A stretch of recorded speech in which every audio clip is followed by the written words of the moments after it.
നമസ്കാരം. ഈ വീഡിയോയിൽ ഞാൻ പരിശോധിക്കുന്നത് കഴിഞ്ഞ 12 വർഷമായി BJP തുടർഭരണം നടത്തുന്നു.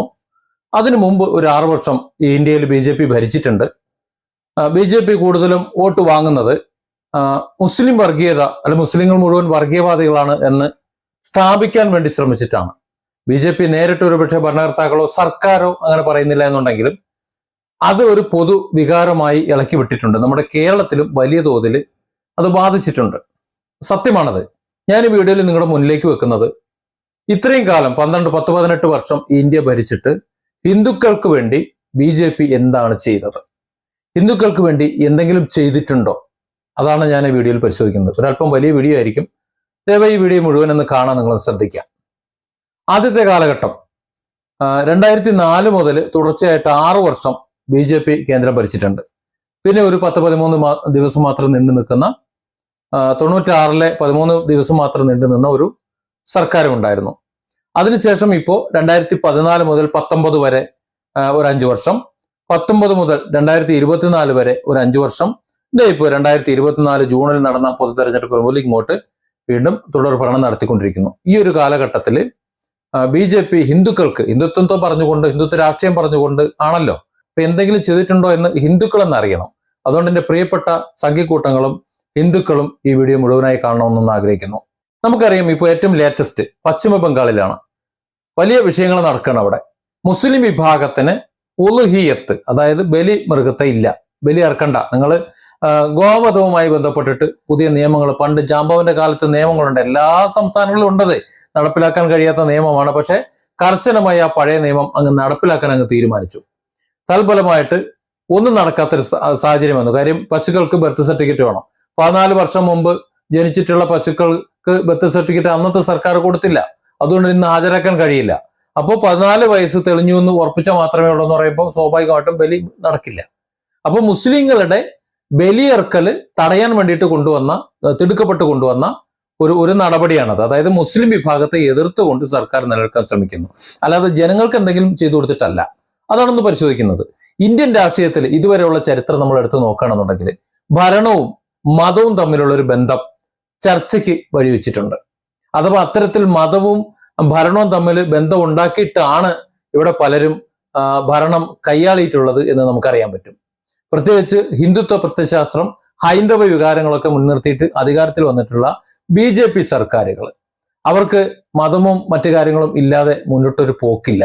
BJP സർക്കാരിനെ അധികാരത്തിൽ ഏറ്റുന്നത് ഭൂരിപക്ഷ സമുദായത്തിന്റെ വോട്ട് വാങ്ങിയിട്ടാണ്. അതായത് ഭൂരിപക്ഷ സമുദായത്തിന്റെ വോട്ട് വാങ്ങിയിട്ട് അധികാരത്തിലേറിയിട്ടുള്ള, ഭൂരിപക്ഷത്തിന്റെ പേര് പറഞ്ഞുകൊണ്ട് അധികാരത്തിലേറിയിട്ടുള്ള BJP യഥാർത്ഥത്തിൽ എന്താണ് ചെയ്യുന്നത്, എന്താണ് ഇപ്പോൾ ചെയ്തുകൊണ്ടിരിക്കുന്നത് എന്ന് ചോദ്യം കഴിഞ്ഞ 10-12 വർഷങ്ങളായി ചോദിച്ചുകൊണ്ടിരിക്കുന്നുണ്ട്. മറുപടി ഇതുവരെ വന്നിട്ടില്ല. ഇവിടെ നമ്മൾ ആത്യന്തികമായി മനസ്സിലാക്കേണ്ടത് നമ്മുടെ ഭരണഘടനയാണ്. ഭരണഘടനാ പരിമിതികൾക്കുള്ളിൽ നിന്നുകൊണ്ട് സർക്കാർ നടപ്പിലാക്കാന്ന് വെച്ച് കഴിഞ്ഞാൽ ഹൈന്ദവ സമൂഹത്തിന് വേണ്ടി മാത്രം ഒരു കാര്യവും നടപ്പിലാക്കാൻ ഇന്ത്യ മഹാരാജ്യത്ത് പറ്റില്ല എന്നതാണ് സത്യം. അതായത് ഹിന്ദുക്കൾക്ക് മാത്രമായി ഹിന്ദുക്കളുടെ ഉന്നമനത്തിന് വേണ്ടിയിട്ട് എന്തെങ്കിലും ചെയ്യാമെന്ന് പറഞ്ഞ് ആരിവിടെ വോട്ട് പിടിച്ചു കഴിഞ്ഞാലും അവർക്കത് ചെയ്യാൻ സാധിക്കില്ല. അത് കേരളത്തിലായാലും അങ്ങ് പശ്ചിമ ബംഗാളിലായാലും ഗുജറാത്തിലായാലും മറ്റെവിടെയായാലും ആസാമിലായാലും എവിടെയായാലും അത് നടക്കില്ല. പകരം ഒരു കാര്യം നടക്കും. അവർക്ക് ഹിന്ദുക്കൾക്ക് വേണ്ടി, ഹിന്ദു വിഭാഗങ്ങൾക്ക് വേണ്ടി ഒന്നും ചെയ്തു കൊടുക്കാൻ പറ്റില്ല എന്നുണ്ടെങ്കിലും മറ്റു വിഭാഗങ്ങളെ ദ്രോഹിക്കാൻ പറ്റും. അതവർ വേണ്ടോളം ചെയ്യുന്നുണ്ട്. അതാണ് ഇപ്പോൾ പശ്ചിമ ബംഗാളിലും ചെയ്യുന്നത്. അത് മാത്രമേ അവർക്ക് ചെയ്യാൻ പറ്റൂ. ഇവിടെ ഇന്ത്യക്കാർക്ക്, പൊതുവെ ഇന്ത്യക്കാരെല്ലാവരും ഒന്നാണ് ചിന്തിക്കുന്നവർക്ക് ഒരു സംശയമുണ്ട്. ഒരു വിഭാഗത്തിനൊന്നും ചെയ്യുന്നില്ല, നന്മയൊന്നും ചെയ്തു കൊടുക്കാൻ പറ്റുന്നില്ല. പകരം മറ്റു വിഭാഗത്തെ ദ്രോഹിച്ചുകൊണ്ട്, അവരെ ജീവിക്കാൻ അനുവദിക്കാതെ, അവരുടെ ആരാധനാ സ്വാതന്ത്ര്യത്തെ തടഞ്ഞുകൊണ്ട്, അവരുടെ ഭക്ഷണത്തെ തടഞ്ഞുകൊണ്ട്, അവരുടെ വസ്ത്രത്തെ തടഞ്ഞുകൊണ്ട് അവരെ ദ്രോഹിക്കുമ്പോൾ ഇവിടെ ഹിന്ദു സമൂഹത്തിന് എന്താണ് കിട്ടുന്നത്? ഇപ്പോ ഹിജാബ് വലിയൊരു വിഷയമായിരുന്നു കുറച്ചു ദിവസം മുമ്പ്. മുസ്ലിങ്ങൾ തട്ടമിട്ടാലും തട്ടമിട്ടില്ലെങ്കിലും ഹിന്ദുക്കൾക്ക് എന്താണ് ഗുണവും ദോഷം? ഒന്ന് പറഞ്ഞു തരണം. ഹിന്ദുക്കൾക്ക്, ഹിന്ദു വിഭാഗങ്ങൾക്ക് എന്താണ് അതുകൊണ്ടുള്ള ദോഷം? മുസ്ലിങ്ങൾ തട്ടമിടുന്നത് കൊണ്ട് ഹിന്ദുക്കൾക്ക് എന്താണ് ദോഷം? ഇനി മുസ്ലിങ്ങൾ ബലിയർത്ത് ഭക്ഷണം കഴിക്കുന്നത് കൊണ്ട് ഹിന്ദുക്കൾക്ക് എന്തെങ്കിലും പ്രശ്നമുണ്ടോ? ഇനി മുസ്ലിങ്ങൾ പള്ളിയിൽ പോയി നിസ്കരിക്കുന്നു, അള്ളാഹു അക്ബർ എന്ന് വിളിക്കുന്നു, അള്ളാഹിനെ ആരാധിക്കുന്നു, അതുകൊണ്ട് ഹിന്ദുക്കൾക്ക് എന്തെങ്കിലും പ്രശ്നമുണ്ടോ? ഹിന്ദുക്കൾക്ക് ശ്രീരാമനെയോ അല്ലെങ്കിൽ ശ്രീകൃഷ്ണനെയോ അല്ലെങ്കിൽ അയ്യപ്പനെയോ ആരെങ്കിലും ആരാധിക്കാൻ എന്തെങ്കിലും തടസ്സമുണ്ടോ? അങ്ങനെ എന്തെങ്കിലും തടസ്സമുണ്ടോ? ഉണ്ടെങ്കിൽ അത് പറയണം. അതാണല്ലോ ഇവിടുത്തെ വിഷയം. അതായത് ഒരു കൂട്ടർ മറ്റുള്ളവർക്ക് ശല്യമാകുമ്പോഴാണ്, ബുദ്ധിമുട്ടാകുമ്പോഴാണ് അത് വിഷയം വരുന്നത്. ഇനി പള്ളിയിൽ നിന്ന് ഒരു ബാങ്ക് കേട്ട് കഴിഞ്ഞാൽ ഇവിടെ വിശ്വാസിയായിട്ടുള്ള ഒരു ഹിന്ദു, ഒരു ഹൈന്ദവ ഭക്തൻ, ദൈവ ആരാധന നടത്തുന്ന ഒരാൾ, അദ്ദേഹം ഉടനെ മതം വിട്ടിട്ട് പൊന്നാനി പോയി തിരിച്ചു വരും? എന്റെ ചോദ്യമാണ്. തുപ്പിയിട്ട് തിരിച്ചു വരും? വരില്ലെന്നാണ് ഞാൻ കരുതുന്നത്. അതായത് ഇവിടെ മുസ്ലിങ്ങൾ നോമ്പ് പിടിക്കുന്നത് കൊണ്ടോ, പള്ളിയിൽ പോയി നിസ്കരിക്കുന്നത് കൊണ്ടോ, അല്ലെങ്കിൽ അതുപോലെ അവരുടെ ആരാധനാ കർമ്മങ്ങൾ നടത്തുന്നത് കൊണ്ടോ ഇന്ത്യയിലെ ഒരു ഹിന്ദുവിനും ഒരു പ്രശ്നമില്ല. പ്രശ്നം ഉള്ളത് ഉത്തർപ്രദേശ് അടക്കമുള്ള ചില പ്രദേശങ്ങളിൽ റോഡിൽ മുസ്ലിങ്ങൾ നിസ്കരിക്കാൻ, ഞങ്ങൾ ഇവിടെ തന്നെ നിസ്കരിക്കുന്നു വാശി പിടിക്കുന്നുകൊണ്ടാണ്. അത് അടിയന്തരമായി റോഡ്, പൊതുനിരത്തുകൾ അതിനുള്ളതല്ല. അതിന് പകരം ഈദ്ഗാഹുകൾ സംഘടിപ്പിക്കാനാണെങ്കിൽ മൈതാനങ്ങൾ തൽക്കാലം വാടകയ്ക്ക് എടുക്കാം, പള്ളിയിൽ സ്ഥലമില്ല എന്നുണ്ടെങ്കിൽ അങ്ങോട്ട് മാറാം. അതിനുള്ള സൗകര്യങ്ങൾ സർക്കാരും കൂടെ ചേർന്ന് ചെയ്തു കൊടുത്താൽ മതി. പൊതുനിരത്തുകൾ അതിനുള്ളതല്ല, അതിന് അംഗീകരിക്കാൻ പറ്റില്ല. അതൊരു ശല്യം തന്നെയാണ്. അത് പറഞ്ഞുകൊണ്ട് തന്നെയാണ് പറയുന്നത്. അത് ഒരു എന്താ പറയാ, ഒരു ക്രിമിനൽ പ്രവൃത്തിയായിട്ടാണ് കാണുന്നത്. അത് വിശ്വാസമായിട്ട് ബന്ധപ്പെട്ടതല്ല. ഏതാനും വിഭാഗങ്ങൾ മാത്രം ചെയ്യുന്നതാണ്. നമ്മുടെ കേരളത്തിലൊന്നും ആരും ഇത് ചെയ്യില്ല. കേരളത്തിലോ തമിഴ്നാട്ടിലൊന്നും ആ പണി ആരും ചെയ്യില്ല. കാര്യം ഇവിടെ കുറച്ച് വിവരം ബോധമുള്ളവരാണ്. അവിടെ ഞങ്ങൾ ഇത്രയും കാലമായിട്ട് ഞങ്ങൾ റോഡ് ഉപയോഗിക്കുന്നു, അതുകൊണ്ട് ഞങ്ങൾ ഇപ്പോഴും റോഡ് ഉപയോഗിക്കുന്നുള്ളൊരു വാശിയാണ്. നല്ല പിടയ്ക്കുന്ന അടി ഇങ്ങോട്ട് കൊടുത്തിട്ട് വേറെ സ്ഥലം കാണിച്ചു കൊടുത്ത് അവിടെ പോയി മര്യാദയ്ക്ക് അവിടെ പോയി നിസ്കരിക്കാൻ പറഞ്ഞാൽ മതി. എവിടെ നിസ്കരിച്ചു കഴിഞ്ഞാൽ മുസല്ല ഇരിക്കുന്നതാണ് ഒരു മുസൽമാൻ ആരാധനാലയം, അതങ്ങോട്ട് അല്ല കേട്ടോളൂ. അത് വേറെ വിഷയമാണ്. ഞാൻ ആ ഒരു ബുദ്ധിമുട്ടല്ല പറയുന്നത്. മറ്റേതെങ്കിലും തരത്തിൽ പൊതുവായി ഇവിടെ ഇന്ത്യയിൽ ഒരു ആരാധന, ഒരു മുസ്ലിം ഒരു ആരാധന നടത്തി കഴിഞ്ഞാൽ ഹിന്ദുവിന് അതുകൊണ്ട് എന്തെങ്കിലും പ്രശ്നമുണ്ടോ? ഉണ്ട് എന്നുണ്ടെങ്കിൽ ദയവായി ഈ വീഡിയോയ്ക്ക് താഴെ ഒന്ന് കമന്റ് എഴുതുക. ഇല്ല എന്നതാണ് വസ്തുത. ആർക്കും ഒരു വിഷയമില്ല. പിന്നെ എന്തിനാണ് അത് തടയുന്നത്? പിന്നെ എന്തിനാണ് ഇങ്ങനെ സമൂഹത്തിൽ പ്രചരിപ്പിക്കുന്നത്? അതിനർത്ഥം മുസൽമാന്റെ നെഞ്ചത്ത്, അല്ലെങ്കിൽ ക്രിസ്ത്യാനിയുടെ നെഞ്ചത്ത്, അല്ലെങ്കിൽ വേറെ ഏതെങ്കിലും വിഭാഗത്തിന്റെ നെഞ്ചത്ത് കയറിക്കൊണ്ട് മാത്രമേ ഇവിടെ ഒരു വിഭാഗത്തിന് രാഷ്ട്രീയം വളർത്താൻ സാധിക്കൂ. ഇതറിയാത്ത മഞ്ഞുണന്മാരായിട്ടാണ് വിശ്വാസി സമൂഹങ്ങൾ മറുഭാഗത്ത് നിൽക്കുന്നത്.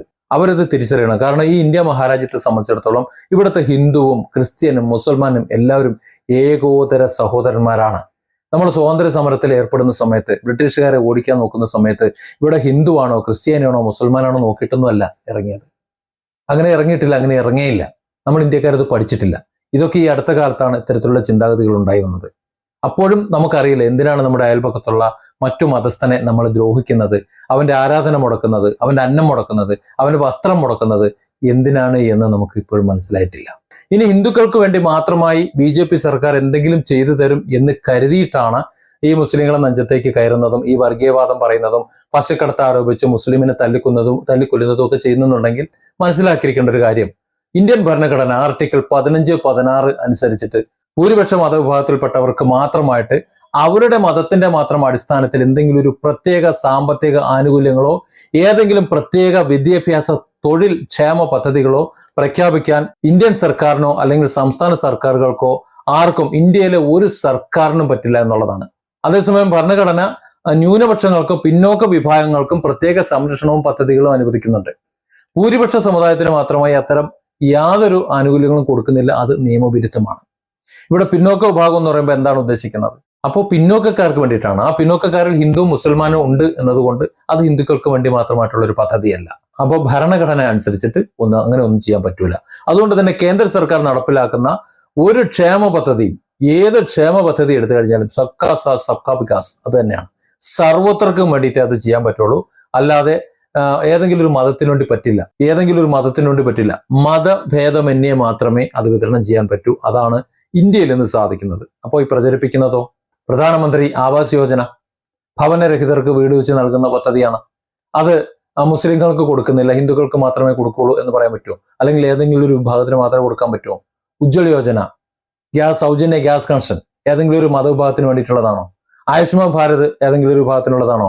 ഗരീബ് കല്യാൺ അന്ന യോജന കോടിക്കണക്കിന് ജനങ്ങൾക്ക് ആശ്വാസമായിട്ട് ഇന്ന് അനുഭവിക്കുന്ന റേഷൻ, സൗജന്യ റേഷൻ, കേരളത്തിലെ പട്ടിണി പാവങ്ങൾ, കുറെ സാധുക്കൾ, നമ്മുടെ മുൻ മുഖ്യമന്ത്രി പറഞ്ഞിരുന്നു കേരളത്തിൽ ദാരിദ്ര്യം ഇല്ല എന്നുള്ളത്. അതിന്റെ കാരണം കേന്ദ്ര സർക്കാർ കൊടുക്കുന്ന ഈ ഗരീബ് കല്യാൺ അന്ന യോജന എന്ന് പറഞ്ഞ സൗജന്യ റേഷൻ പദ്ധതിയാണ്. നമ്മുടെ അന്നത്തെ സർക്കാർ ചെയ്ത പണി എന്ന് പറഞ്ഞാൽ അതിൽ ഗോതമ്പ് 5 കിലോ കൊടുക്കുന്നിടത്ത് അതിൽ 2 കിലോ കട്ടെടുത്ത് പൊടിച്ചിട്ട് ഒരു 14 രൂപ ഏറെ വാങ്ങി ഒരു പാക്കറ്റിലായി കൊടുത്തിട്ട് കേരള സർക്കാരിന്റെ ഉൽപ്പന്നമാക്കി മാറ്റി കേന്ദ്ര സർക്കാർ കൊടുക്കുന്നത്. അങ്ങനെയുള്ള കാര്യങ്ങൾ ചെയ്യുന്നുണ്ട്. അത് മറ്റൊരു വിഷയമാണ്, തൽക്കാലം ഇവിടെ പറയുന്നില്ല. എങ്കിലും ഇത്തരം പദ്ധതികളൊന്നും മുസ്ലിം ക്രൈസ്തവ വിഭാഗങ്ങളിലെ പാവപ്പെട്ടവർക്ക് കിട്ടാൻ പാടില്ല. ഹിന്ദുക്കൾക്ക് മാത്രമേ, ഹിന്ദുക്കളിലെ പാവപ്പെട്ടവർക്കും പിന്നോക്കക്കാർക്കും മാത്രമേ കിട്ടാവൂ എന്നുണ്ടോ? ഇല്ല. അതിൽ മുസ്ലിം ക്രൈസ്തവ വിഭാഗങ്ങളിലെ എല്ലാവർക്കും കിട്ടും. എന്നാൽ ഇന്ത്യയിലെ ഭൂരിപക്ഷ ജനവിഭാഗം എന്ന നിലയിലും പാവപ്പെട്ടവര് വലിയൊരു ശതമാനം അവരായതുകൊണ്ടും ഇത്തരം പൊതുക്ഷേമ പദ്ധതികളിൽ ഈ കിട്ടുന്ന സൗജന്യ റേഷനും ഈ ഭവന പദ്ധതിയും ഇതെല്ലാം ഏറ്റവും കൂടുതൽ അനുഭവിക്കുന്നത് ഹിന്ദുക്കളാണ്. അത്ര മാത്രമേ ഉള്ളൂ. അല്ലാതെ ഹിന്ദുക്കൾക്ക് മാത്രമായി ഒരു പദ്ധതിയും കൊടുക്കുന്നില്ല. ഹിന്ദുക്കളാണ് ഏറ്റവും കൂടുതൽ അനുഭവിക്കുന്നത്. കാരണം ഇവിടെ ഹിന്ദുക്കളാണ് ഏറ്റവും കൂടുതലുള്ളത്. മുസ്ലിങ്ങളും ബാക്കി ക്രിസ്ത്യാനികളും ഒക്കെ കുറച്ചേ ഉള്ളൂ. അതുകൊണ്ട് അവരിൽ കുറവാണ് എന്ന് മാത്രമേ ഉള്ളൂ. ചിലപ്പോൾ ഒരു ഏരിയയിൽ മുഴുവൻ ഹിന്ദുക്കൾ മാത്രമേ ഉള്ളൂ എന്നുണ്ടെങ്കിൽ ഈ പദ്ധതികൾ അവിടെ കൊടുക്കുന്നുണ്ടാകാം. കൊടുക്കുമ്പോൾ അവിടെ ഒരു പക്ഷെ പ്രചരിപ്പിക്കുന്നുണ്ടാകാം ഇത് ഹിന്ദുക്കൾക്ക് മാത്രമായുള്ള പദ്ധതിയാണെന്ന്. കാര്യം വിദ്യാഭ്യാസവും വിവരവും വെള്ളിയാഴ്ച ഇല്ലാത്ത ആൾക്കാരാണല്ലോ ഇന്ത്യയിൽ ബഹുഭൂരിപക്ഷവും. നിരക്ഷര കുട്ടികളായിട്ടുള്ള കുറെ വിഭാഗം അവരാണല്ലോ ഇങ്ങനെ കുത്തി വിടുന്നത്. ഒരുമാതിരി ലീഗിന് കോണിക്ക് കുത്തുന്നത് പോലെ. അങ്ങനെയാണ് ആ ഒരു ചിന്തയിലെ കുത്തു. ഏത് കുറ്റിച്ചിലിനെ നിർത്തി കഴിഞ്ഞാലും അവർ പറയുന്നതിലെ കുത്തുള്ളൂ. കുത്താവിൽ മാത്രമേ അറിയുള്ളൂ. അപ്പോൾ ഒരുപക്ഷെ അവരോട് പറയാണ് ഇവിടെ സൗജന്യ റേഷൻ നിങ്ങൾക്ക് കിട്ടുന്നത് നിങ്ങൾക്ക് വേണ്ടി മാത്രമാണ് തരുന്നത് എന്നൊരു പക്ഷെ പറഞ്ഞാലോ. നമ്മുടെ കഴിഞ്ഞ പാർലമെന്റ് ഇലക്ഷന്റെ സമയത്ത് നമ്മുടെ പ്രധാനമന്ത്രി നരേന്ദ്രമോദിജി ഏതോ ഒരു സ്ഥലത്ത് പ്രസംഗിച്ചപ്പോൾ മുസ്ലിങ്ങളെ കുത്തി സംസാരിച്ചിരുന്നു. കാരണം ആ ഭാഗത്ത് ഹിന്ദുക്കളായിരിക്കും കൂടുതൽ, മുസ്ലിങ്ങൾ ഉണ്ടാവില്ല. അവിടെ മുസ്ലിങ്ങളെ കുറ്റം പറഞ്ഞാലേ അവരെ വോട്ട് കിട്ടുള്ളൂ. അതിനുവേണ്ടി പറയുന്നതാണ്. മുസ്ലിങ്ങളൊന്നും ചെയ്തിട്ടല്ല. അത് കഴിഞ്ഞ 10-12 വർഷത്തെ ആ ഭരണം എടുത്ത് നോക്കിക്കഴിഞ്ഞാൽ ഭരണപരമായിട്ട് മുസ്ലിങ്ങളെ ഒരു ചുക്കും ചെയ്തിട്ടില്ല നമുക്ക് കണ്ടെത്താൻ പറ്റും. BJP സർക്കാർ എന്താ ചെയ്തത്? ഒരു ദ്രോഹം ചെയ്തില്ല. ഇവിടെ എന്തൊക്കെ ദ്രോഹം ചെയ്തു എന്ന് പറഞ്ഞു പരത്തിയതാണ്. പക്ഷേ വോട്ടിന് വേണ്ടി ഇവിടെ പലതും പ്രചരിപ്പിക്കുന്നുണ്ട്. അതിന്റെ കാര്യമാണ് പറഞ്ഞുകൊണ്ടിരിക്കുന്നത്. ഹിന്ദു മതസ്ഥർക്ക് വേണ്ടി പ്രത്യേകിച്ച് ഇവിടെ വീടോ അല്ലെങ്കിൽ അതുപോലെ മറ്റെന്തെങ്കിലും സൗകര്യങ്ങൾ, സാമ്പത്തിക ആനുകൂല്യമൊന്നും കൊടുക്കാൻ കഴിയില്ല എന്നുണ്ടെങ്കിലും വിശ്വാസങ്ങൾ വെച്ച് നോക്കുമ്പോൾ ക്ഷേത്രങ്ങൾ, മറ്റു അയോധ്യയിലെ രാമക്ഷേത്രമുണ്ട്, അതുപോലെ കാശി വിശ്വനാഥ് കോറിഡോർ ഉണ്ട്, ഉജ്ജയിനിയിലെ മഹാകാൽ ലോക്നാഥ്, ബദ്രിനാഥ് പുനരുദ്ധാരണം തുടങ്ങി ഇങ്ങനെ ഒരുപാട് ഉദാഹരണങ്ങൾ നമുക്ക് എടുക്കാൻ പറ്റും. ഇപ്പൊ രാമക്ഷേത്രം തന്നെ ഓരോ ഹിന്ദുവിന്റെ സ്വപ്നമായിരുന്നു. അത് പൂർത്തിയായില്ലേ? അങ്ങോട്ടൊരു ഒഴുക്കാണ്. കാരണം അവരുടെ ഒരു സങ്കല്പമാണത്. അതിന്റെയൊക്കെ അത് ശരിക്കും ഞാൻ ആ വിഷയങ്ങൾ സംസാരിച്ചാൽ വിവാദമായി പോകും. അതിന്റെ പിന്നിലുള്ള ചില കഥകൾ പറയാനുണ്ട്. മറ്റൊരു അവസരത്തിൽ പറ്റുമെന്നുണ്ടെങ്കിൽ നമുക്കൊരു വീഡിയോ ആയിട്ട് ചെയ്യാം. അതിന് ഏതെങ്കിലും ഒരു പക്ഷത്ത് നിന്ന് പറയുമ്പോഴാണ് അത് പ്രശ്നം. പക്ഷം ചേരാതെ നമുക്ക് മറ്റൊരു വീഡിയോയിൽ അതിനെക്കുറിച്ച് നമുക്ക് സംസാരിക്കാം. ഏതായാലും ഹിന്ദുവിന്റെ സാംസ്കാരികമായിട്ടുള്ള മതപരമായിട്ടുള്ള ഒരു ഉണർവിന് ഇതൊക്കെ അനുകൂലമായിട്ടുണ്ടെന്ന് ചിലർ ചൂണ്ടിക്കാണിക്കുന്നുണ്ട്. ഹൈന്ദവ സാംസ്കാരികമായിട്ടുള്ള ഒരു മതപരമായിട്ടുള്ള വിശ്വാസപരമായിട്ടുള്ള വളർച്ച അവിടെ ഉണ്ടായപ്പോൾ അതിന്റെ ഗുണഭോക്താക്കളായിട്ട് അവിടെയുള്ള ഹിന്ദുക്കളും മുസ്ലിങ്ങളും എല്ലാവരും വിട്ടു. ഇനി ഹിന്ദുക്കൾക്ക് മാത്രമായി എന്തെങ്കിലും കൊണ്ടുവന്നിട്ടുണ്ടോ? നമുക്ക് EWS വേണമെങ്കിൽ പറയാം. 2019 കേന്ദ്ര സർക്കാർ കൊണ്ടുവന്നിട്ടുള്ള 10% സാമ്പത്തിക സംവരണം എന്ന പദ്ധതി. നിലവിൽ OBC, SC, ST ആനുകൂല്യങ്ങൾ ലഭിക്കാത്ത മുന്നോക്ക വിഭാഗങ്ങൾ, ജനവിഭാഗങ്ങൾ, ക്രൈസ്തവ മുസ്ലിം വിഭാഗങ്ങളിലെ ചില മുന്നോക്കക്കാർക്ക് ഇത് ലഭിക്കുമെന്നുണ്ടെങ്കിലും ഇതിന്റെ പ്രധാന ഗുണഭോക്താക്കളായിട്ടുള്ള ഹിന്ദു മുസ്ലിം പിന്നോക്ക ജാതിയിൽപ്പെട്ട, ഉദാഹരണത്തിന് ബ്രാഹ്മണര്, രജപുത്രര്, നായന്മാര്, ഇങ്ങനെ സാമ്പത്തികമായി പിന്നോട്ട് നിൽക്കുന്ന കുറച്ച് ആൾക്കാർക്ക് സാമ്പത്തിക സംവരണത്തിന്റെ അടിസ്ഥാനത്തിൽ 10% സാമ്പത്തിക സംവരണം ഏർപ്പെടുത്തിയിട്ടുണ്ട്. അവിടെ ഹിന്ദുക്കൾക്ക് കുറച്ച് കൂടുതൽ കിട്ടുന്നുണ്ട്. പക്ഷെ അവിടെയും മുസൽമാനും കിട്ടുന്നുണ്ട്. അപ്പൊ പൂർണ്ണമായും ഹിന്ദുക്കൾക്ക് മാത്രമായി എന്ന് പറയാൻ പറ്റൂല. ഇനി ഏറ്റവും വിവാദമായിട്ട് ഇവിടെ മുസ്ലിം സമൂഹവും ഹിന്ദു സമൂഹവും ഒരുമിച്ച് കൊണ്ടുവന്നൊരു വിഷയമാണ് CAA. ഏത്? പൗരത്വ ഭേദഗതി നിയമം. ഇവിടുത്തെ മുസ്ലിങ്ങളെ മുഴുവൻ പുറത്തേക്ക് നാട് കടത്താൻ വേണ്ടിയിട്ടാണെന്നും ബംഗ്ലാദേശിലെ ഇവിടുത്തെ മുസ്ലിങ്ങളെ ഇങ്ങോട്ട് അടുപ്പിക്കില്ല, ഹിന്ദുക്കളെ മാത്രമേ ഇങ്ങോട്ട് അടുപ്പിക്കൂ എന്നൊക്കെ പറഞ്ഞുകൊണ്ട് വലിയ വിവാദമൊക്കെ ഒരു വിഭാഗം ഉണ്ടാക്കുകയും മറുഭാഗം അതിനെ ന്യായീകരിക്കാനും ഒക്കെ ശ്രമിച്ചുകൊണ്ടിരുന്നത് CAA.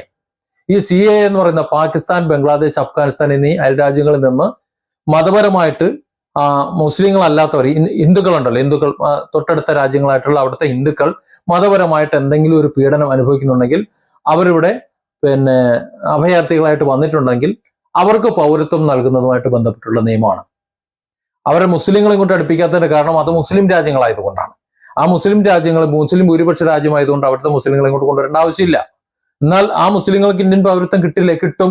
അവർക്ക് നിയമപരമായി ഇവിടെ താമസിച്ചു കഴിഞ്ഞാൽ അത് പാകിസ്ഥാനിൽ നിന്നല്ല, അഫ്ഗാനിസ്ഥാനിൽ നിന്നല്ല, ശ്രീലങ്കക്കാരെന്നല്ല, ആരായാലും ഇവിടെ ഇന്ത്യ നിഷ്കർഷിച്ചിട്ടുള്ള ആ എല്ലാ മാനദണ്ഡങ്ങളും പാലിച്ച് ഇവിടെ താമസിക്കുന്നവർക്ക് അവർക്ക് പൗരത്വം കൊടുക്കുന്നുണ്ട്.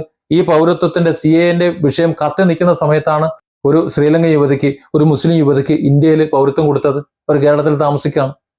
അപ്പോ അതിനെ തെറ്റിദ്ധരിപ്പിക്കുന്നുണ്ട്. ഇത് രണ്ട് വശവും ഉണ്ട്. ഇതിന് ഒരു രണ്ട് വശവും ഇങ്ങനെ തെറ്റിദ്ധരിപ്പിച്ചാൽ മാത്രമേ അവരവരുടെ വോട്ട് ബാങ്ക് നിലനിർത്താൻ പറ്റൂ എന്നതുകൊണ്ടാണ്. അങ്ങനെ നോക്കിക്കഴിഞ്ഞാലും ഇനി ഈ CAA ഹിന്ദുക്കൾക്ക് വേണ്ടിയിട്ട് മാത്രമാണ് നടപ്പിലാക്കിയെന്നുണ്ടെങ്കിലും അത് നിലവിൽ ഇന്ത്യൻ പൗരന്മാരായിട്ടുള്ള ഹിന്ദുക്കൾക്ക് വേണ്ടിയിട്ടുള്ളതല്ല. അപ്പൊ CAA ഇന്ത്യൻ പൗരന്മാരായിട്ടുള്ള ഹിന്ദുക്കൾക്ക് ബാധകമല്ല. അപ്പൊ അതും ഹിന്ദുക്കൾക്ക് വേണ്ടി മാത്രമാണെന്ന് പറയാൻ പറ്റില്ല. ഇന്ത്യയിൽ വോട്ടർമാരായിട്ടുള്ള ഹിന്ദുക്കളെ അത് ഒരു തരത്തിലും ബാധിക്കുന്നില്ല. ഇനി ആരാധനാലയങ്ങളുടെ കാര്യം നോക്കാം.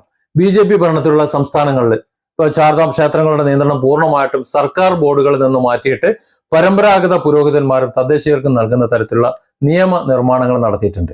ഇവിടെ ദേവസ്വം ബോർഡിൽ നിന്ന് ക്ഷേത്രങ്ങൾ എടുത്തിട്ട് അവരുടെ സ്വകാര്യമായിട്ട് അവർക്ക് പുരോഹിതന്മാർക്കും മറ്റുള്ളവർക്കും കൊടുക്കാൻ വേണ്ടിയിട്ടുള്ള നിയമനിർമ്മാണങ്ങൾ നടത്തിയിട്ടുണ്ടെന്നാണ് പറയുന്നത്. പക്ഷേ അത് ക്ഷേത്ര വിശ്വാസവുമായി ബന്ധപ്പെട്ടിട്ടാണ്. കേരളം, തമിഴ്നാട് തുടങ്ങിയ സംസ്ഥാനങ്ങൾ പൂർണ്ണമായും സർക്കാർ നിയന്ത്രണത്തിൽ മുക്തമാകണമെന്ന് BJPന്റെ ഒരു രാഷ്ട്രീയ നിലപാടാണ്. ദേവസ്വം ബോർഡിൽ നിന്ന് ക്ഷേത്രങ്ങൾ മാറ്റണം, സർക്കാർ ഈ ക്ഷേത്രം ഭരിക്കേണ്ട ആവശ്യമില്ല. ഇനി അഥവാ അങ്ങനെ നടപ്പിലാക്കി കഴിഞ്ഞാലും അത് ഹിന്ദുവിന്റെ ജീവിത നിലവാരത്തെ എങ്ങനെയാണ് ബാധിക്കുന്നത്? അവന് അരി വാങ്ങാൻ പറ്റുമോ? അവന് വീട് കിട്ടുമോ? അവന് വസ്ത്രം കിട്ടുമോ? അവനതുപോലെ മറ്റെന്തെങ്കിലും ജീവിത സൗകര്യങ്ങൾ കിട്ടുമോ? ഒന്നും കിട്ടുന്നില്ലല്ലോ. ഇനി ഗോവധ നിരോധന നിയമം, അത് നമുക്ക് ഹിന്ദുക്കൾക്ക് വേണ്ടി മാത്രമാണെന്ന് പറയാം. ഗോവധ നിരോധന നിയമം നടപ്പിലാക്കിയപ്പോൾ മുസ്ലിങ്ങൾ അതിനെ അറുത്ത് തിന്നുന്നതിനെ നിരോധിച്ചു എന്നല്ലാതെ ഹിന്ദുക്കൾക്ക് അതുകൊണ്ട് എന്ത് ഗുണമുള്ളത്? എന്ത് ഗുണമുള്ളത്? ഹിന്ദുക്കൾക്ക് അത് ബാധ്യതയല്ലേ സത്യത്തിൽ? അവർക്ക് പ്രായം ചെന്നതോ അല്ലാത്തതോ ആയിട്ടുള്ളതിനെ വിറ്റൊഴിവാക്കാൻ എന്തെങ്കിലും മാർഗമുണ്ടോ? അപ്പോൾ ഗോവധ നിരോധന നിയമം സത്യത്തിൽ ഈ ഗോമാത എന്ന് പറയുന്നുണ്ടെങ്കിലും ഹിന്ദുക്കൾക്ക് അത് ദോഷകരമായിട്ടാണ് ബാധിച്ചിട്ടുള്ളത്. അത് ബാധിക്കാത്ത ആൾക്കാരാണ് ഗോമാതാക്കളെ പൊക്കിപ്പിടിച്ചുകൊണ്ട് നടക്കുന്നത്.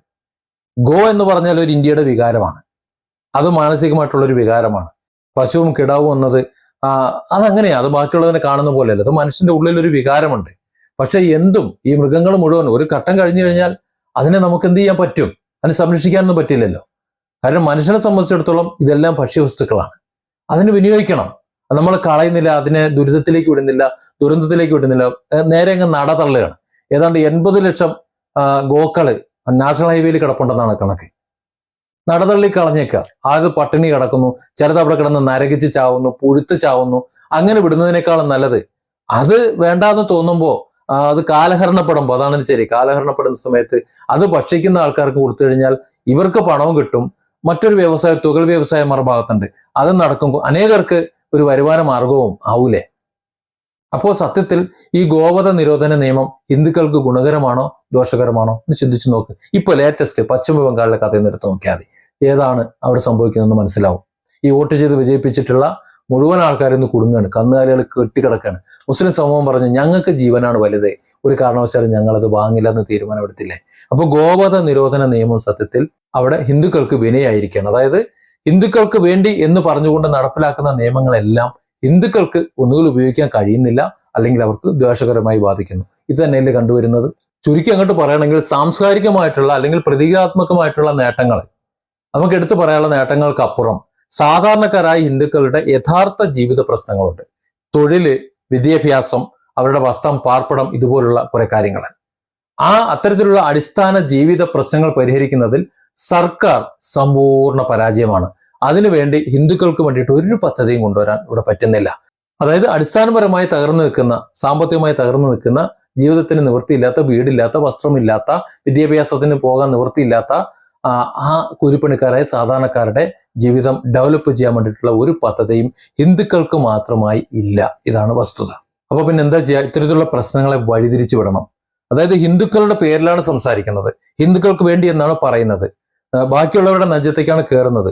പക്ഷെ ഇവർ ചോദിക്കും ഞങ്ങൾക്ക് എന്ത് കിട്ടി, ഞങ്ങൾക്ക് എന്ത് കിട്ടി എന്ന് ചോദിക്കും. അപ്പൊ ഞങ്ങൾക്ക് എന്ത് കിട്ടി എന്ന് ചോദിക്കാതിരിക്കാൻ വേണ്ടിയിട്ട് വഴി തിരിച്ചു വിട്ടുകൊണ്ടിരിക്കും. രാജ്യത്തെ ഭീതികരമായിട്ടുള്ള ഒരു അവസ്ഥയുണ്ട്, തൊഴിലില്ലായ്മയുണ്ട്, അനിയന്ത്രിതമായിട്ടുള്ള വിലക്കയറ്റമുണ്ട്, അതുപോലെ കർഷക പ്രതിസന്ധിയുണ്ട്, വിദ്യാഭ്യാസ ആരോഗ്യ മേഖലയുടെ തകർച്ചയുണ്ട്. ഇങ്ങനെ വിവിധ മേഖലയിൽ ജനങ്ങൾക്ക് ജീവിക്കാൻ പറ്റാത്ത, സാധാരണക്കാർക്ക് ജീവിക്കാൻ പറ്റാത്ത യഥാർത്ഥ പ്രശ്നങ്ങളുണ്ട്. അത് നേരിട്ടുകൊണ്ടിരിക്കുക. നമ്മൾ എത്ര തന്നെ സാമ്പത്തികമായി വളർന്നു, അല്ലെങ്കിൽ നമ്മൾ എത്രത്തോളം രാഷ്ട്രീയമായി വളർന്നു, ലോകത്ത് നമ്മൾ എവിടേക്ക് എത്തി എന്ന് പറയുമ്പോഴും ഇന്ത്യയിലെ അടിസ്ഥാനപരമായിട്ടുള്ള കാര്യങ്ങൾ ഇങ്ങനെയാണ് ഇവിടെ. അത് നമ്മൾ കണ്ടില്ല എന്ന് നടിക്കാൻ പറ്റൂല. സാധാരണക്കാരായിട്ടുള്ള ലക്ഷക്കണക്കിന് ഹിന്ദു യുവാക്കളുണ്ട്. അവർ തൊഴിലില്ലാതെ അങ്ങോട്ട് നടക്കാണ്. അവരെ മതപരമായിട്ടുള്ള വികാരങ്ങളുമായിട്ട് ഇളക്കി വിട്ടിട്ട് വോട്ട് ബാങ്കാക്കി നിലനിർത്താനാണ് സർക്കാർ ശ്രമിച്ചുകൊണ്ടിരിക്കുന്നത്. അല്ലാതെ എന്താ ചെയ്യുന്നത്? ഇവിടെ സോഷ്യൽ മീഡിയ പേജുകളിൽ നോക്ക്. സോഷ്യൽ മീഡിയ പേജിൽ എൻ്റെ വീഡിയോയുടെയും താഴെ വരുന്ന കമന്റുകളിൽ നല്ലൊരു ശതമാനവും പെയ്ഡ് കമന്റ്സ് ആണ്. നോക്കൂ, അതിൻ്റെ ഒന്നും പോയി കഴിഞ്ഞാൽ പ്രൊഫൈൽ ഉണ്ടാവില്ല, ഒക്കെ ലോക്കഡായിരിക്കും. അതിനകത്ത് 1-2 ഫോളോവർ മാത്രമേ ഉണ്ടാവുള്ളൂ. കാശ് കൊടുത്ത് ചെയ്യിക്കുന്നതാണ്. അതായത് അവർ തന്നെയാണ് ഒരു മുസ്ലിമിന്റെ പോസ്റ്റിൽ പോയി ഹിന്ദുവിനെ കമന്റ് ഇട്ട് തെറി വിളിക്കുന്നതും, അപ്പുറത്ത് ഹിന്ദുവിന്റെ പോസ്റ്റിൽ പോയി മുസ്ലിം ഐഡിയയിലൊന്നും മുസ്ലിമായിട്ട് തെറി വിളിക്കുന്നതും ഇത് ഒരുത്തം തന്നെയാണ്. സ്വയം തൊഴിൽ കണ്ടെത്തിയേക്കാം. സത്യത്തിൽ ശരിക്കുള്ള ആൾക്കാർ അവിടെ ഉണ്ടോ? ഇല്ല. അതുപോലെ ഇവിടെ പറ്റിക്കുകയാണ്. അതായത് ഈ പറയുന്ന സാധാരണക്കാരായ യുവാക്കൾ, ഹിന്ദു യുവാക്കൾ, അവരെ മതവികാരം പറഞ്ഞിട്ട് ഇളക്കി വിടുകയാണ്. അവർ ചോദിക്കുകയാണ് ഞങ്ങൾ തൊഴിലെവിടെ, ഞങ്ങൾ എങ്ങനെ ജീവിക്കും? ഇതൊക്കെ ചോദിക്കുമ്പോൾ അപ്പുറത്തൊരു മുസൽമാൻ പശുവിനെ തിന്നുന്നു, അല്ലെങ്കിൽ ഇവിടെ ഹിന്ദുവിന് ആരാധിക്കാൻ പറ്റുന്നില്ല, അതല്ലെങ്കിൽ മറ്റവന് തട്ടമിടുന്നു, അല്ലെങ്കിൽ ഇവിടെ വേറെ എന്തെങ്കിലും ചെയ്യുന്നു എന്ന രീതിയിൽ മതവികാരം ഇളക്കി അങ്ങോട്ട് വിട്ടിട്ട് അതിനെ ഓവർടേക്ക് ചെയ്യാൻ നോക്കും. അതായത് കൊടുക്കാൻ പറ്റുന്നില്ല, പക്ഷെ അതിനെ മറച്ചു പിടിക്കാൻ അവർക്ക് നന്നായിട്ട് അറിയാം എന്നതാണ് നിലവിലുള്ള ഒരു അവസ്ഥ. അതായത് ഇവിടെ സർക്കാരിന് സത്യത്തിൽ കോർപ്പറേറ്റ് സൗഹൃദ നയങ്ങളെ ഉള്ളൂ. രാജ്യത്തെ സമ്പത്ത് ഏതാനും ചില ശതകോടീശ്വരന്മാരിലേക്ക് മാത്രമായി ചുരുങ്ങി കൊണ്ടുവച്ചേക്കാണ്. നോക്കൂ, ഓരോ ഭരണം കഴിയുമ്പോഴും ചിലർ മാത്രം സമ്പന്നരായി ഇങ്ങനെ വളർന്നു വരെ നമുക്ക് കാണാൻ പറ്റും. ഇതിന്റെ നേരിട്ടുള്ള ദുരിതം ഏറ്റവും കൂടുതൽ അനുഭവിക്കുന്ന ആരാ? ഭൂരിപക്ഷ സമൂഹമായ ഹിന്ദുക്കളിലെ സാധാരണക്കാരും ദരിദ്രരുമാണ്. എന്താ സംശയം? അതായത് ഈ സർക്കാരിന്റെ ഈ നയം ഏറ്റവും കൂടുതൽ ജനങ്ങളെ ബുദ്ധിമുട്ടിക്കുന്നുണ്ടെങ്കിൽ അതും ഹിന്ദുക്കളെയാണ്. അത് മനസ്സിലാക്കുന്നില്ല. രാഷ്ട്രീയമായി അത് മറച്ചു പിടിക്കാൻ അറിയാവുന്നത് കൊണ്ട് കണ്ണടച്ച് ഇരുട്ടാക്കി കാണിച്ചു കൊടുക്കുന്നതുകൊണ്ട് അങ്ങനെ കണ്ണടച്ച് തന്നെ ഇരിക്കുകയാണ്, കണ്ടില്ല നടക്കുകയാണ്. ചുരുക്കം പറയുകയാണെന്നുണ്ടെങ്കിൽ ഇന്ത്യയിലെ ഹിന്ദുക്കളുടെ ഉന്നമനത്തിനായി സർക്കാർ സാംസ്കാരിക പദ്ധതികളും പൊതുവായിട്ടുള്ള ക്ഷേമ പദ്ധതികളും മുന്നോക്ക സംവരണവും നടപ്പിലാക്കുന്നുണ്ട് എന്നാണ് ഒരു വിഭാഗം വാർത്തകളും അല്ലെങ്കിൽ അനുകൂലികളും ഒക്കെ പറഞ്ഞുകൊണ്ടിരിക്കുന്നത്. എന്നാൽ അടിസ്ഥാന ജീവിത പ്രശ്നങ്ങളായിട്ടുള്ള തൊഴിൽ, വിലക്കയറ്റം, പാർപ്പിടം, വസ്ത്രം, വിദ്യാഭ്യാസം ഇതൊക്കെ ശരിക്കും പരിഹരിക്കാതെ, ഇതൊക്കെ കണ്ടുവന്ന് നടിക്കാതെ കേവലം മതവികാരം മാത്രം മുൻനിർത്തി ഇളക്കിവിട്ട് രാഷ്ട്രീയം കളിക്കുന്നതാണ് ഇതര മതവിഭാഗങ്ങൾക്ക് തലവേദന ഉണ്ടാക്കുന്നു എന്ന് മാത്രമല്ല, ദീർഘകാല അടിസ്ഥാനത്തിൽ സാധാരണക്കാരായ ഹിന്ദുക്കളുടെ ജീവിതത്തെ തന്നെയാണ് ദോഷകരമായി ബാധിക്കുന്നത് എന്ന് വേണം നമ്മൾ മനസ്സിലാക്കാൻ. അല്ലാതെ എന്താണ്? ഇപ്പൊ പ്രത്യക്ഷത്തിൽ നടപ്പിലാക്കിയ പശ്ചിമ ബംഗാളിലെ ഗോവധവുമായി ബന്ധപ്പെട്ട് മുസ്ലിങ്ങളെ നെഞ്ചത്തേക്ക് തൊടുത്തുവിട്ടിട്ടുള്ള അധികാരിയുടെ ആ ഒരു നിയമം നടത്തലുണ്ടല്ലോ, ആരെയാണ് പ്രത്യക്ഷമായി ബാധിച്ചതെന്ന് നോക്കിയാൽ മതി. ആരാണ് നിലവിളിക്കുന്നത് നോക്കിയാൽ മതി. മുസ്ലിങ്ങളെ സംബന്ധിച്ചിടത്തോളം അവൻ തൽക്കാലം കാളയെ തിന്നണ്ടെന്നങ്ങ് തീരുമാനിച്ചു, അല്ലെങ്കിൽ ഒഴിവാക്കുന്ന പശുവിനെ തിന്നണ്ടെന്ന് അവനങ്ങ് തീരുമാനിച്ചു. ബലിയിറക്കാൻ അത് വേണ്ട, അവൻ ആടിനെ ഇറക്കാം, ഇല്ലെങ്കിൽ ഇറക്കാതിരിക്കാമെന്നങ്ങ് തീരുമാനിച്ചു. ഒരു വർഷം ഇനി ബലി അറുത്തില്ലെങ്കിലും കുഴപ്പമില്ലാന്ന്. ആരാ കുടുങ്ങിയത്? ലക്ഷക്കണക്കിന് രൂപ കടം വാങ്ങി ഈ ബലിദിനത്തിൽ അത് വിറ്റ് കുട്ടികളെ കല്യാണം നടത്താം, അല്ലെങ്കിൽ വീട് വെക്കാം, അല്ലെങ്കിൽ അതുപോലെ എന്തെങ്കിലും ചെയ്യാം, ലോൺ തിരിച്ചടയ്ക്കാം എന്നൊക്കെ കരുതി കന്നുകാലിയെ വളർത്തിയിട്ടുള്ള കർഷകരുണ്ടല്ലോ, അവർ കുടുങ്ങി. അവർക്ക് ആരാ? ഹിന്ദുക്കള്. അപ്പോൾ ഒരു നിയമം പാസ്സാക്കിയപ്പോൾ അതിൽ കുടുങ്ങിയതും ഹിന്ദുക്കൾ. ചുരുക്കം പറഞ്ഞാൽ ഹിന്ദുക്കൾക്ക് മാത്രമായി ഈ സർക്കാർ ഇവിടെ ഒന്നും തന്നെ ചെയ്യുന്നില്ല. എന്തെങ്കിലും ചെയ്യുന്നുണ്ടെങ്കിൽ സബ്കാ സാത്ത് സബ്കാ വികാസ്, എല്ലാ ജനങ്ങൾക്കും വേണ്ടി തന്നെയാണ് ചെയ്യുന്നത്. ഹിന്ദുക്കൾക്ക് മാത്രമായി എന്തെങ്കിലും ചെയ്യുന്നുണ്ടെങ്കിൽ അത് ഹിന്ദുക്കളിലെ സാധാരണക്കാരായ പാവപ്പെട്ടവരായിട്ടുള്ള പട്ടിണി പാവങ്ങളായിട്ടുള്ള അവരുടെ ജീവിതത്തിന്, വസ്ത്രത്തിനോ പാർപ്പിടത്തിനോ വിദ്യാഭ്യാസത്തിനോ ജോലിക്കോ ഒന്നും ഉപകരിക്കുന്നതല്ല. അങ്ങനെ എന്തെങ്കിലും ചെയ്യുന്നുണ്ടെങ്കിൽ അത് കോമണായി എല്ലാവർക്കും ലഭിക്കുന്നതാണ്. അപ്പൊ ഇനി ഒന്ന് ആലോചിച്ച് നോക്കൂ, എന്തിനാണ് നമ്മൾ തമ്മിൽ യുദ്ധം ചെയ്യുന്നത്? അല്ലെങ്കിൽ മതത്തിന്റെ പേര് പറഞ്ഞുകൊണ്ട് എന്തിനാണ് തമ്മിലടിക്കുന്നത്? ഇവിടെ മുസ്ലിം ബാങ്ക് വിളിച്ചു കഴിഞ്ഞാൽ ഹിന്ദുക്കൾക്ക് എന്താണ് ഛേദം? ഹിന്ദു അവിടെ അമ്പലത്തിൽ പോയി കഴിഞ്ഞാൽ അവൻ അവിടെ നിന്നുകൊണ്ട് അഖണ്ഡനാമം ചൊല്ലിക്കഴിഞ്ഞാൽ, അല്ലെങ്കിൽ കറുപ്പും കൊടുത്തുകൊണ്ട് ശബരിമല പോയി കഴിഞ്ഞാൽ മുസ്ലിമിന് എന്താണ് പ്രശ്നം? ആർക്കും ഒരു പ്രശ്നമില്ല. അപ്പോൾ ഒന്ന് ആലോചിക്കുക, പള്ളിയിൽ ബാങ്ക് കൊടുക്കുമ്പോൾ, അവൻ നിസ്കരിക്കുമ്പോൾ, അവള് തട്ടമിടുമ്പോൾ, അല്ലെങ്കിൽ അവള് പർദ്ദയിടുമ്പോൾ എന്തിനാണ് ഇവിടെ കുഴപ്പം? ആർക്കാണ് കുഴപ്പം? മറ്റുള്ളവർക്ക് എന്തെങ്കിലും ബുദ്ധിമുട്ടാകുന്നുണ്ടോ? ഒരു മുസ്ലിമിനെ തട്ടമിടുന്നത് കൊണ്ട് ഒരു ഹിന്ദു സ്ത്രീക്ക്, അല്ലെങ്കിൽ ഒരു ഹിന്ദു പുരുഷന്, അല്ലെങ്കിൽ ഒരു ഹിന്ദുവിന്റെ കുടുംബത്തിന്, അല്ലെങ്കിൽ അവരുടെ വിശ്വാസത്തിന്, അല്ലെ, അല്ലെങ്കിൽ അവരുടെ ജീവിതത്തിന് എന്തെങ്കിലും വിഷയമുണ്ടോ? എന്തെങ്കിലും വിഷയം ഉണ്ടാകുന്നത് നമ്മൾ എന്തെങ്കിലും ഒന്ന് ചെയ്യുമ്പോൾ അത് മറ്റുള്ളവർക്ക് ദോഷകരമായി വരരുത്. അങ്ങനെ വരികയാണെങ്കിൽ അത് പ്രശ്നമാണ്. അത്രയേ ഉള്ളൂ. അപ്പോൾ അത് നോക്കിയാൽ മതി. അങ്ങനെ നോക്കുകയാണെങ്കിൽ ആരാണ് ഇവിടെ ഏറ്റവും കൂടുതൽ ദ്വേഷം ചെയ്യുന്നത്, ആരാണ് സമൂഹത്തിൽ വിഷം വിതയ്ക്കുന്നത് എന്ന് നിങ്ങൾക്ക് അറിയാൻ പറ്റും. Different angles. Don't forget to subscribe and support this channel.